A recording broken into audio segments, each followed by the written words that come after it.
Hi guys, welcome to today's video. For those of you who don't know me, my name is Sophia, and today, since Valentine's Day is quickly approaching, we are going to talk about restaurant etiquette because I hope a lot of you guys are getting asked out to be someone's Valentine. So, two reasons why I decided to film this video. One, because Valentine's Day is coming up and I'm hoping you guys have some cute Valentine's Day dates. Maybe I'll take you out to a nice dinner. Fingers crossed for you guys. And the second reason is because I have been in the restaurant industry since just about birth. My dad has owned a restaurant my whole entire life, and I started working there when I was 14. And as a server, I know how difficult it can be. I've worked almost all the positions in the front of the house. I've been a host, I've been a server, I've been a busser, I've been a cashier also for carryout. I've done it all. So for today's video, I'm going to give you a little insight from a server's perspective on the do's and don'ts in a restaurant. Let's get right into it. So number one, for don't, this actually has a couple steps to it, is don't expect to get a table at a restaurant without a reservations if they accept reservations. So for a lot of popular restaurants, especially on Valentine's Day, they will be super busy, and without making a reservation ahead of time, you can get stuck without anywhere to go. So it's always good to plan ahead and make your reservation. And also, don't be late to your reservation, especially on busy days. If you wait longer than 15 minutes, the restaurant, they'll probably give your table away because they'll probably have a line of people waiting out the door that didn't have a reservation and wanted to get in. A good tip for getting to your reservation on time is telling your date that you'll pick them up 15 minutes before you need to leave.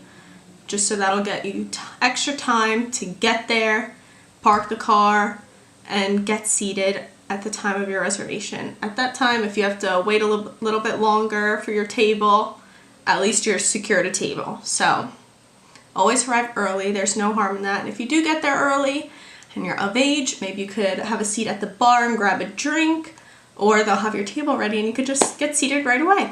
So the second don't for going to a restaurant is do not put your belongings on the table. That means no phones on the table, no keys on the table, no purses on the table, no lip glosses on the table. The table is meant for food and drinks, and that is all. This makes it especially difficult for the host if when you get seated, you put your things right in the middle of your seat and they have nowhere to place your menus, so that's really frustrating. So instead of putting your belongings on the table, you could always put your phone in your purse if you brought one. Try to keep all your belongings in your purse. Men, hopefully you got pockets, put them in there. If not, give them to your lady with a purse. And you could either put it on the back of your chair, just right over here on the shoulder, in your lap, or on the floor. Next don't is do not put your napkin in your lap when you get seated. This is my biggest pet peeve because then the bread comes and you're getting breadcrumbs all over your napkin, or your food comes and it's still to the side and then you get food all over yourself. Just fold it on your laps. Just fold it in half and keep it there. Alright, so the next don't for dining at a restaurant is do not start switching up the whole menu.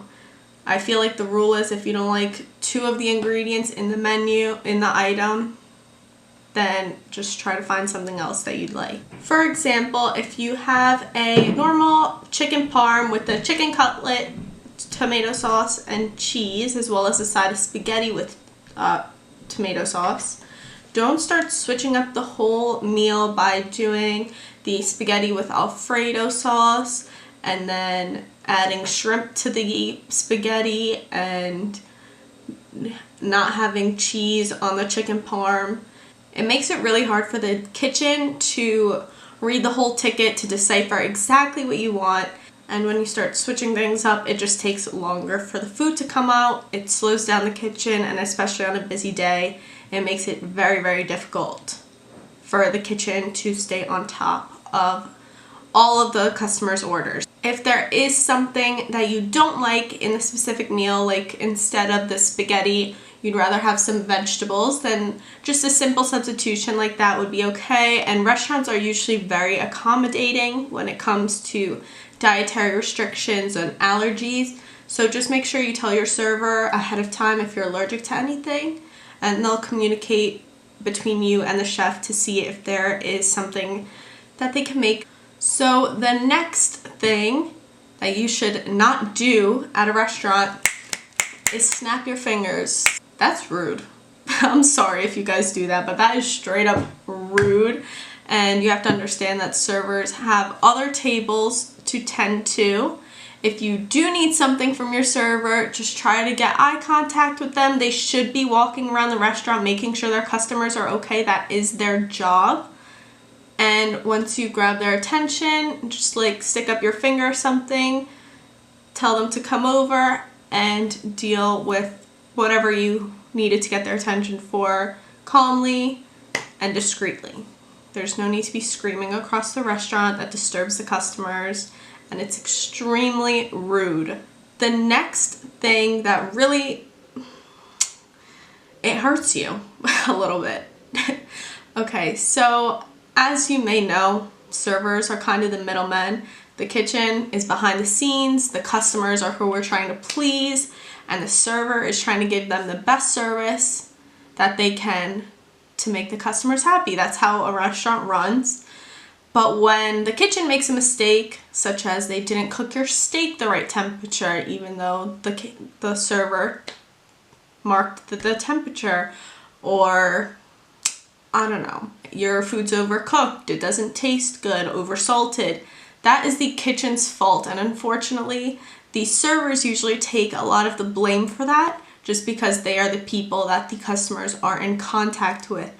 And we are not in the kitchen cooking up your food for you. So if something goes wrong, it's really hard for us. We always try to solve the problem, get with the kitchen, fix the problem as quickly as possible, and then hopefully have you satisfied at the end of your meal. And if there is a problem with your meal, just like in the last don't and do, just try to get eye contact. A little finger is okay, a little wave is fine, but do not start screaming across the restaurant, making a big deal out of it. Customers are enjoying their meals, and I'm sorry you didn't enjoy yours, but we'll try to fix it as best and as quickly as we can. The next do is tip your server strictly based on their service. Did they attend to you? Did they fill up your drinks? Did they take your order when you were ready to place your order? Did they clear your plates, ask you how your food was, came to check up to see if there were any problems? Were they attentive to your table? Tips should be based on the server's service, not how good the food was, not how the hostess was acting, not if the host forgot to tell your server about the table. That happens more than it should, honestly, and it really affects the server. So just make sure that you pay attention to the server's service strictly to your table. If you see that they're going above and beyond, 25% and up is awesome. If they were just average, 20%, 18% of the total bill is what I would recommend. And if it was really bad, I'd do 15%. If you really enjoyed your meal, food was good, service was good, we love to hear it. It makes us really happy that we are treating our customers with good service and having their bellies full. That's why we're in the industry. So for the last don't today, we have don't linger at the table after your check has been paid, especially if it's a busy restaurant. This mostly goes if it's really busy and there's people waiting out the door.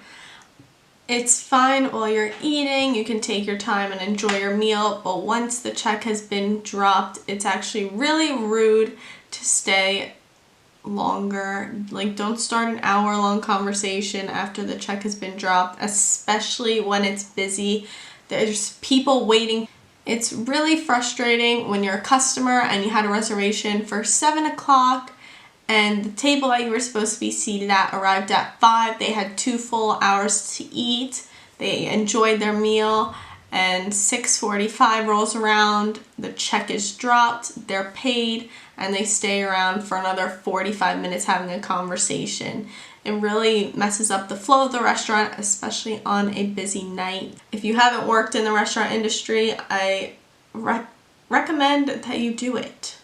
At least for like a month. Just learn the difficulties, and then that'll make you a lot more respectful when you go out to eat for dinner. Thank you guys so much for watching today's video. I hope I could help you get a little bit informed on what it's like to work in the restaurant industry and give you a little advice on proper etiquette when eating at a restaurant.